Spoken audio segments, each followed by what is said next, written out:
Assalamualaikum warahmatullahi wabarakatuh.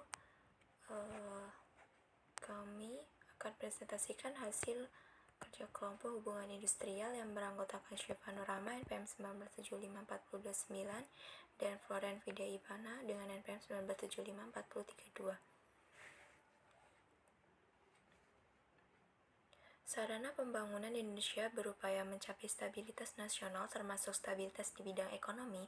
Pencapaian stabilitas di bidang ekonomi nasional ditentukan oleh stabilitas di sektor produksi barang dan jasa, atau stabilitas di sektor produksi barang dan jasa merupakan faktor pendukung yang dominan untuk suksesnya program pembangunan nasional, khususnya program pembangunan bidang ekonomi.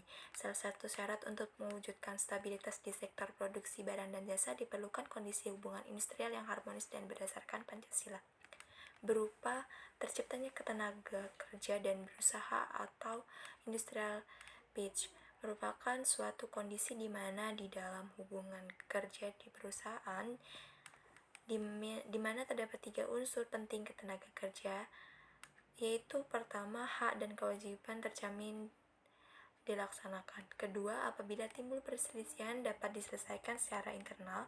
Yang ketiga, mogok dan penutupan perusahaan atau lockout. Pada kenyataan, untuk menciptakan suatu hubungan industrial atau harmonis adalah tidak mudah. Ada beberapa yang menjadi faktor-faktor penyebabnya, yaitu faktor penyebab dari pihak pekerja atau buruh, faktor penyebab dari pihak pengusaha, dan faktor penyebab dari pihak aparat pemerintah. Yang pertama yaitu pengertian hubungan industrial. Menurut Undang-Undang Nomor 13 Tahun 2003 tentang Ketenagakerjaan, hubungan industrial adalah suatu sistem hubungan yang terbentuk antara para pelaku dalam proses produksi barang dan atau jasa yang terdiri dari unsur pengusaha, pekerja atau buruh, dan pemerintah yang berdasarkan pada nilai-nilai Pancasila dan Undang-Undang 1945. Masalah yang tercakup dalam hubungan industrial antara lain perjanjian kerja, pengupahan, peraturan pengusaha, pemutusan hubungan kerja atau PHK, penyelesaian perselisihan hak, mogok kerja, dan segala hal yang terkait dengan hukum ketenagakerjaan di Indonesia. Yang kedua, tujuan hubungan industrial. Yang pertama yaitu menetapkan kebijakan, memberikan pelayanan, melaksanakan pengawasan, dan melakukan penindakan terhadap pelanggaran peraturan perundang-undangan ketenagakerjaan. Yang kedua, menjalankan pekerjaan sesuatu dengan kewajiban, menjaga ketertiban demi keberlangsungan produksi, mengembangkan keterampilan dan keahliannya, serta ikut memajukan perusahaan dan memperjuangkan anggota beserta keluarganya.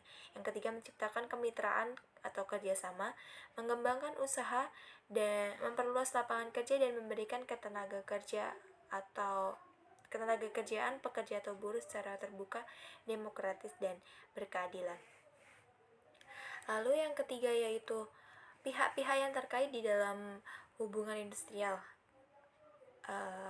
di mana masing-masing punya peran dan fungsi seperti diatur dalam undang-undang, yaitu yang pertama pemerintah, pekerja dan serikat pekerja, pengusaha, dan organisasi pengusaha.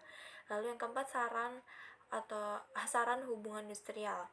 Hubungan industrial dilakukan melalui beberapa sarana, yaitu serikat pekerja, organisasi pengusaha, lembaga kerjasama bipartit atau tripartit, peraturan perusahaan, perjanjian kerjasama, peraturan perundang-undang ketenagakerjaan, dan lembaga penyelesaian hubungan industrial. Lalu yang kelima yaitu penyelesaian perselisihan hubungan industrial.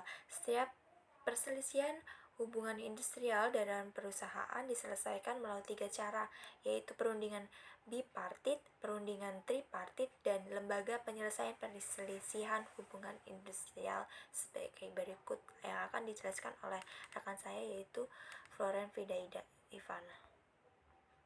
Yang A itu ada perundingan biparti. Perundingan biparti merupakan musyawarah untuk mencapai mufakat yang dilakukan dua pihak yang berselisih, yaitu pekerja dan pengusaha. Penyelesaian perselisihan paling lama dilakukan 30 hari sejak perundingan. Kesepakatan wajib dituangkan dalam perjanjian bersama dan didaftarkan ke Panitera Pengadilan Hukum Industrial. Namun, apabila tidak tercapai kesepakatan atau salah satu pihak menolak melanjutkan musyawarah, maka salah satu atau kedua pihak dapat mencatatkan perselisihan di instansi pemerintah di bidang ketenagakerjaan setempat dengan melampirkan bukti-bukti telah dilaksanakannya perundingan biparti tanpa dicapai kesepakatan.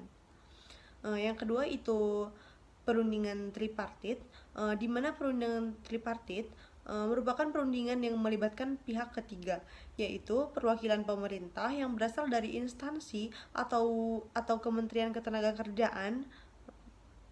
Selanjutnya ada 3 jenis perundingan tripartit. Yang pertama itu mediasi, yang kedua konsiliasi, yang ketiga arbitrase. Yang C itu ada Pengadilan Hukum Industrial atau PHI, di mana PHI merupakan lembaga penyelesaian perselisihan hubungan industrial yang mengeluarkan putusan hukum yang mengikat pihak yang berselisih. Berdasarkan undang-undang, PHI bertugas dan berwenang untuk memeriksa dan memutus. Di antaranya yang pertama, di tingkat pertama mengenai perselisihan hak, di tingkat pertama dan terakhir mengenai perselisihan kepentingan, di tingkat dan memutus. Di antaranya yang pertama di tingkat pertama mengenai perselisihan hak, di tingkat pertama dan terakhir mengenai perselisihan kepentingan, di tingkat pertama mengenai perselisihan PHK. Jadi di sini ada kesimpulan, peraturan perundang-undangan hubungan industrial dibuat pada hakikatnya selain bertujuan untuk memberikan perlindungan hukum kepada pekerja atau buruh, juga untuk mewujudkan kesejahteraan bagi seluruh rakyat Indonesia. Dalam hal ini, untuk mewujudkan kesejahteraan pengusaha, kesejahteraan pekerja atau buruh, dan kesejahteraan masyarakat. Sasaran akhir dari sistem hukum hubungan industrial Indonesia adalah membuka atau memperluas lapangan kerja, mempertahankan, meningkatkan keberlangsungan pekerjaan, dan meningkatkan pendapatan yang sudah ada atau dalam jangka panjang bertujuan untuk meningkatkan pendapatan per kapita masyarakat Indonesia. Menurut Undang-Undang Nomor 13 Tahun 2003 tentang Ketenagakerjaan, yang dimaksud dengan ketenagakerjaan itu sendiri adalah segala hal yang berhubungan dengan tenaga kerja pada waktu sebelum, selama, dan sesudah masa kerja. Jadi, hukum ketenagakerjaan dapat diartikan sebagai peraturan-peraturan yang mengatur tenaga kerja pada waktu sebelum, selama, dan sesudah masa kerja. Baik, terima kasih atas presentasi yang kami sampaikan. Saya akhiri. Wassalamualaikum warahmatullahi wabarakatuh.